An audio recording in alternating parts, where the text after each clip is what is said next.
Le rendez-vous des nouvelles technologies. Kintic. Mais Tata Maïté, on gagne un temps fou Ouais. en ligne quoi, pour faire toutes les démarches administratives pour suñu doom yi nga xam dañu war a dem jàng à l'extérieur wala même au niveau des régions du Sénégal. Voilà, effectivement. Donc, comme nous l'avons dit chaque jour, les applications existent sous toutes les formes. Maintenant, je pense que les structures ils ont fait de telle sorte qu'ils ont chacun une application directe parce qu'on est à l'ère où tout le monde utilise son portable. Tout le monde utilise son portable, tout le monde est concentré sur son téléphone, tout le monde est connecté sur Internet. Alors, c'est plus simple. Les plus que donner comme information ou possibilité pour que nous accéder à ces produits, ils condensent tout dans une application. Application, vous pouvez télécharger ce téléphone. À tout moment, vous pouvez utiliser l'application pour chercher une information ou pour anticiper sur quelque chose. Alors, anticiper sur quelque chose, comme l'Ingawar, avant le process pour faire une préinscription ou le process pour demander une bourse, etc., était très longue. Aujourd'hui, elle n'a plus ça prend plus autant de temps. Légui, tu vas directement sur le site. Quand tu rentres dans le site, on te donne toutes les modalités, toutes les possibilités. Jox la onglet yi nga xamné fofu nga wara jaar pour mëna manam duggal sa demande, jox la information document yi nga xamné mom nga wara procurer, jox la information ci critères yi nga xamné mom lañ wara accepter. De telle sorte que yow au préalable, tu as déjà les informations sur tout. Et ça te permet d'anticiper ci li nga xamné mom nga bëgg. Après derrière, il y a toujours l'aspect finance bi nga xamné ça vient aussi et l'aspect finance aussi, tay jini ça devient encore plus simple. Les paiements se font directement par compte bancaire ou PayPal voilà, ça dépend du type bi nga xam tane yow mo la gëna arrangé. Donc ça veut dire qu'aujourd'hui tout le monde a la possibilité d'accéder à ces informations juste en faisant un clic comme on dit. Juste en un clic, tu rentres dans le site, tu as toutes les informations, tu as la possibilité de t'inscrire et tu as la possibilité d'avoir aussi une gamme de choix. Xam nga gamme de choix bi tay mom la nit ñi di gëna valoriser moy tay nga mëna am possibilité de choix sur plusieurs choses. Tay par exemple si tu veux faire des études à l'étranger, tu as plusieurs campus yo xam tane ils sont disponibles. Quand tu vas dans le site, on te donne les campus qui existent, on te donne les filiales yi nga xam tane ñoo am ci campus. Les coûts wax le coût yi. Alors yow nga xol selon tes moyens ak selon bëgg-bëgg bi nga am par exemple pour sa doom wala etc. nga def mëna def ce choix après def li nga xamantene moy sélection bi bokk ci présélectionné yi.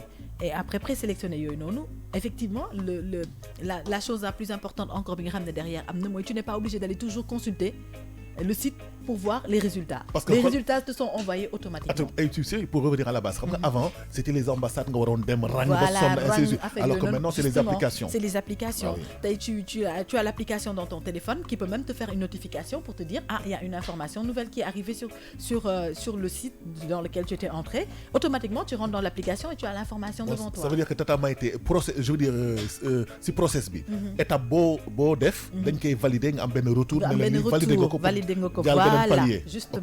C'est-à-dire que lolu tay jini moy facilité bi nga xamantene ak suivi bu normal bi nga xamantene dañ koy def. Tay yow tu as la possibilité d'avoir un retour sur toutes les actions que tu fais. C'est important. Action bo munti def da ngay am retour. Parce que tu as ton mail qui est relié à ce que tu fais. Donc sur ton mail, il t'envoie toutes les informations, toutes les notifications nécessaires.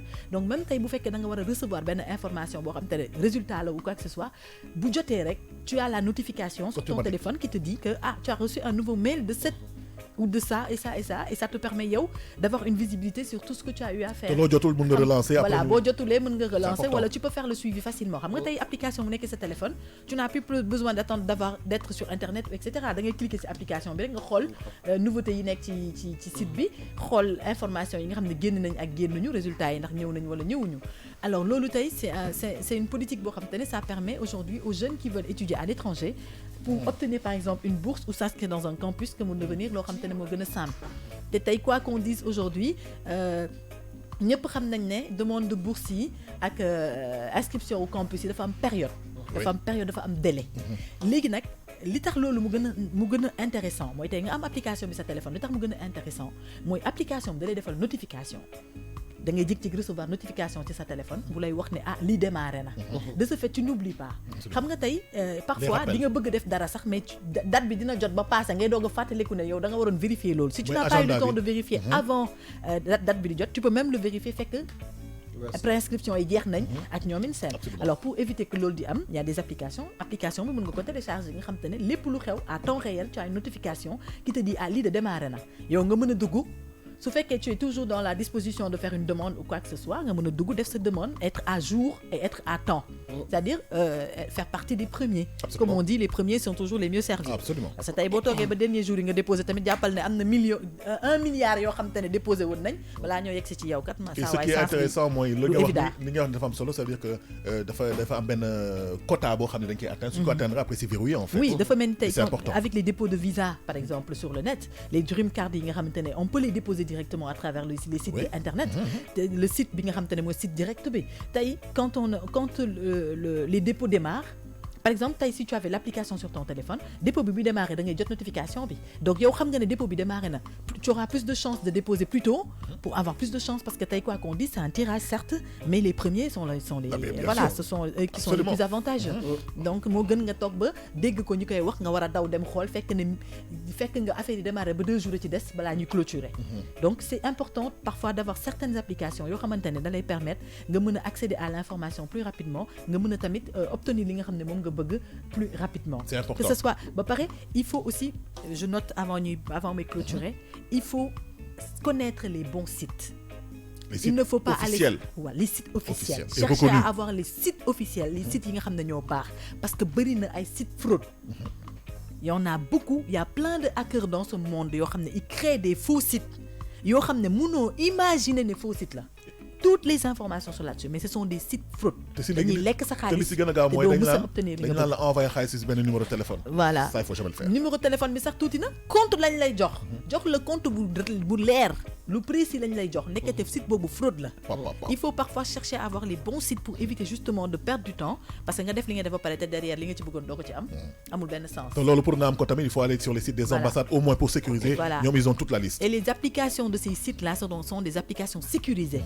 Donc ñooñu boo xasee ba am seen application jàppal na yaa ngi ci bu baax. Absolument. Voilà.